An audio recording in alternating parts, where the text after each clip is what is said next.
Salam buat kita semua. Kami dari kelompok 7 akan membahas materi tentang pelaporan keuangan akuntansi sektor publik. Di sini kami akan membahas 4 poin. Yang pertama itu teori pelaporan sektor publik. Yang kedua itu sistem pelaporan keuangan sektor publik. Yang ketiga itu siklus akuntansi keuangan sektor publik. Dan yang terakhir itu teknik pelaporan keuangan sektor publik. Di sini saya bahas poin pertama, yaitu teori pelaporan sektor publik. Ada 2 laporan yang dikenal di sektor publik, yaitu pelaporan kinerja keuangan dan pelaporan kinerja kewajiban. Di sini pelaporan kinerja kewajiban itu untuk melaporkan semua kinerja pada sumber daya yang harus wajib untuk dipertanggungjawabkan. Pada entitas atau organisasi yang harus membuat pelaporan kinerja, yaitu pada pemerintah pusat, pemerintah daerah, lembaga sumber daya masyarakat, dan organisasi kemasyarakatan lainnya. Pelaporan itu diserahkan kepada masyarakat atau DPR sehingga masyarakat bisa mendapatkan informasi mengenai kinerja organisasi tersebut. Demikian presentasi saya. Materi kedua akan dilanjutkan. Terima kasih. Baik, kita masuk pada pembahasan yang berikut, yaitu tentang laporan keuangan di organisasi sektor publik. Secara umum, laporan keuangan di organisasi sektor publik memberikan informasi mengenai posisi keuangan, kinerja, dan arus kas dari suatu entitas. Nah, secara spesifik, laporan keuangan di organisasi sektor publik itu menyediakan informasi yang relevan dalam pengambilan keputusan dan menunjukkan akuntabilitas dari suatu entitas atas sumber daya yang dapat dipercaya. Nah, yang berikut jenis laporan keuangan sektor publik. Terdapat 5 jenis laporan keuangan sektor publik. Yang pertama, laporan posisi keuangan, yaitu laporan keuangan yang menyajikan posisi aset, kewajiban, dan ekuitas pada suatu periode tertentu. Dan yang kedua, laporan kinerja keuangan, yaitu laporan keuangan yang dimana menyajikan pendapatan dan belanja selama satu periode tertentu. Sekian dari saya, selanjutnya akan dijelaskan oleh presentator yang ketiga. Saya atas nama Maria Angela Merici-Seran akan melanjutkan penjelasan mengenai jenis laporan keuangan sektor publik. Jenis laporan keuangan sektor publik yang ketiga, laporan perubahan aktiva atau ekuitas neto. Laporan keuangan ini menggambarkan peningkatan atau penurunan equity berdasarkan prinsip pengukuran tertentu yang diadopsi dan harus diungkapkan dalam laporan keuangan. Yang keempat, laporan arus kas. Laporan keuangan ini menyajikan informasi tentang penerimaan dan pengeluaran kas pada suatu periode tertentu. Yang kelima, catatan atas laporan keuangan sektor publik yang menyajikan informasi mengenai penjelasan posisi laporan keuangan dalam rangka pengungkapan yang memadai, menginformasikan pengungkapan atas laporan keuangan yang mencakup 4 hal. Yang pertama, kebijakan keuangan ekonomi makro, pencapaian target undang-undang APBN atau Perda APBN. Yang kedua, ikhtisar pencapaian kinerja keuangan. Yang ketiga, kebijakan akuntansi. Yang keempat, penjelasan atas perkiraan lembar laporan keuangan. Materi selanjutnya tentang perbedaan dari laporan keuangan sektor publik dan laporan keuangan swasta. Perbedaan yang pertama, laporan keuangan sektor publik bekerja secara finansial dan politik, sedangkan sektor swasta bekerja secara finansial saja. Yang kedua, laporan sektor publik kinerja diukur secara finansial dan non-finansial, sedangkan sektor swasta bekerja sebagian besar kinerja diukur secara finansial. Perbedaan yang ketiga, sektor publik bertanggungjawaban kepada parlemen dan masyarakat luas, sedangkan sektor swasta bertanggung jawab kepada pemegang saham dan kreditur. Yang keempat, sektor publik berfokus pada bagian organisasi, sedangkan sektor swasta berfokus pada organisasi secara keseluruhan. Yang kelima, sektor publik melihat masa depan secara detail, sedangkan sektor swasta tidak melihat masa depan secara detail. Yang terakhir, laporan sektor publik aturan pelaporannya ditentukan oleh Departemen Keuangan, sedangkan sektor swasta aturan pelaporannya ditentukan oleh undang-undang, standar akuntansi, pasar modal, dan praktik akuntansi. Materi selanjutnya akan dijelaskan oleh teman saya. Hai, perkenalkan saya Marta Elisonat Nunai. Untuk kesempatan kali ini saya akan menjelaskan sedikit tentang bentuk-bentuk laporan keuangan sektor publik dan juga sistem pelaporan keuangan sektor publik. Nah, untuk bentuk laporan keuangan sektor publik dalam laporan keuangan sektor publik ini terdiri dari beberapa bentuk. Yang pertama itu ada laporan posisi keuangan atau yang kita kenal dengan laporan neraca.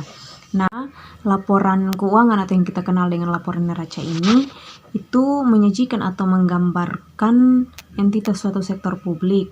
Nah, di mana dalam laporan ini terdapat elemen-elemen yang disajikan untuk menyusun entitas sektor publik tersebut. Untuk laporan keuangan sektor publik yang kedua di sini ada yang kita kenal dengan laporan perubahan kas, di mana laporan ini merupakan laporan yang menggambarkan posisi kas dalam suatu entitas pada satu periode. Di mana laporan ini itu perubahan kasnya itu dapat dilihat dari 3 kegiatan. Yang pertama itu yang dikenal dengan kegiatan operasi, kegiatan pendanaan, dan juga kegiatan investasi. Dalam laporan perubahan arus kas ini, penyajiannya itu dilakukan menggunakan 2 metode. Yang pertama dikenal dengan metode secara langsung dan juga ada yang menggunakan metode secara tidak langsung. Bentuk laporan keuangan sektor publik yang ketiga di sini dikenal dengan laporan kinerja keuangan atau yang dikenal dengan adanya istilah surplus defisitnya. Untuk laporan ini mirip dengan laporan laba rugi pada entitas bisnis, di mana laporan ini menggambarkan kinerja keuangan pada organisasi sektor publik. Nah, laporan kinerja keuangan ini dikatakan surplus ketika total pendapatan atau penerimaan itu nominalnya lebih besar daripada total biaya atau total belanja. Sedangkan defisit itu merupakan kebalikan dari surplus, di mana nominal total biaya atau total belanjanya itu lebih besar daripada total pendapatan atau total penerimaan dari entitas sektor publik tersebut. Berikut mengenai sistem pelaporan keuangan sektor publik. Yang pertama di sini adalah sistem akuntansi berbasis kas. Nah, basis kas ini hanya diakui dalam pencatatan ketika adanya aliran kas masuk dan aliran kas keluar. Dan yang dicatat di sini hanya ketika adanya aliran kas masuk. Nah, untuk basis kas ini kelebihannya adalah informasi basis kas itu yang disediakan itu informasi yang penting dan juga objektif. Namun basis kas ini juga punya kekurangan, di mana informasi mengenai pendapatan, modal, dan juga biaya operasional dari organisasi tersebut tidak dapat dimunculkan dalam periode itu.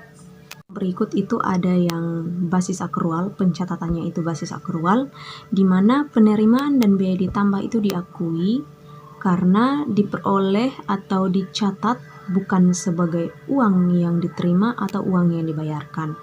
Nah, untuk pencatatan basis akrual ini kelebihannya adalah memudahkan dalam pengukuran aset, kewajiban, dan juga ekuitas. Namun kekurangan daripada basis akrual di sini adalah entitas itu tidak mempunyai perkiraan yang tepat. Baik, di sini saya akan melanjutkan penjelasan dari pemateri sebelumnya. Di sini saya akan menjelaskan tentang akuntansi dana. Akuntansi dana di sini merupakan sistem alternatif dari akuntansi sektor publik. Nah, sistem ini dikembangkan dari basis kas. Akuntansi dana ini menggunakan metode pencatatan dan penampilan entitas dalam bentuk aset dan kewajiban yang sudah dikelompokkan menurut kegunaannya masing-masing. Untuk topik pembahasan yang ketiga, saya akan menjelaskan tentang siklus akuntansi keuangan sektor publik. Dalam sistem keuangan akuntansi sektor publik, ada 6. Yang pertama adalah transaksi, yang kedua adalah analisis bukti transaksi, yang ketiga adalah pencatatan bukti transaksi, yang keempat adalah posting, yang kelima adalah kertas kerja, dan yang terakhir adalah penerbitan laporan dan pencatatannya. Yang pertama saya akan menjelaskan tentang transaksi. Tentu kita tahu semua transaksi adalah proses jual beli yang terjadi antara dua belah pihak, tentang penjual dan konsumen. Nah, tapi yang dimaksud di sini adalah transaksi yang terjadi antara pihak sektor publik dengan organisasi lain. Nah, di sini bisa disebut dengan transaksi. Berikutnya setelah transaksi ada analisis bukti transaksi. Nah, dalam setiap transaksi pastinya disertai dengan bukti yang memberikan informasi tentang transaksi tersebut. Nah, dalam proses analisis transaksi ini, bukti tersebut yang akan dianalisis sebelum dilakukannya pencatatan dalam bukti transaksi. Nah, yang ketiga adalah pencatatan bukti transaksi. Setelah dianalisis satu transaksi dan dinyatakan buktinya mendukung dan memadai, maka dilakukanlah pencatatan transaksi tersebut. Setelah dilakukannya analisis bukti transaksi dan pencatatan bukti transaksi, dilakukannya posting atau pengkelompokan dan pengikhtisaran dari data tersebut. Nah, tentu kita ketahui bersama di setiap organisasi tentu memiliki akun-akun yang telah dikelompokkan dalam buku besar. Nah, berdasarkan nama akun yang ada yang telah dikelompokkan, maka berdasarkan bukti transaksi itu, maka dilakukanlah pencatatan sesuai dengan nama-nama akun masing-masing. Nah, hal ini disebut dengan posting. Dan proses yang terakhir adalah penerbitan laporan keuangan dan catatannya. Nah, dalam satu periode akuntansi tentu kita ketahui transaksi akan dicatat dan dikelompokkan dalam buku besar. Nah, didasari dari transaksi tersebut dibuatlah laporan keuangan yang akan dituju untuk para pihak yang berkepentingan.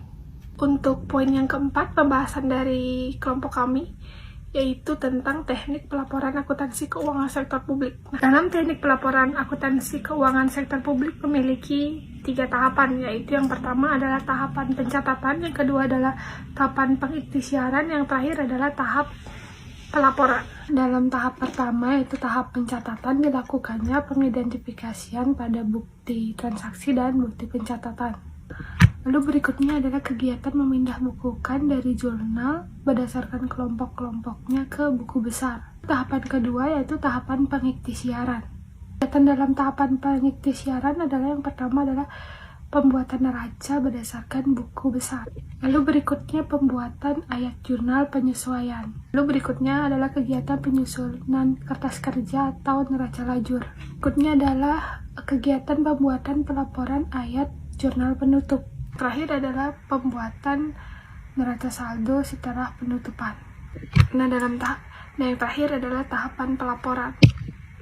Nah, dalam tahapan pelapor ini ada yang pertama yaitu laporan pada unit kerja organisasi, dan yang terakhir adalah kegiatan pelaporan konsolidasi organisasi. Demikian dari presentasi kelompok kami. Mohon maaf jika ada salah kata dan kekurangan dalam penyampaian materi dari kelompok kami mohon maaf. Terima kasih.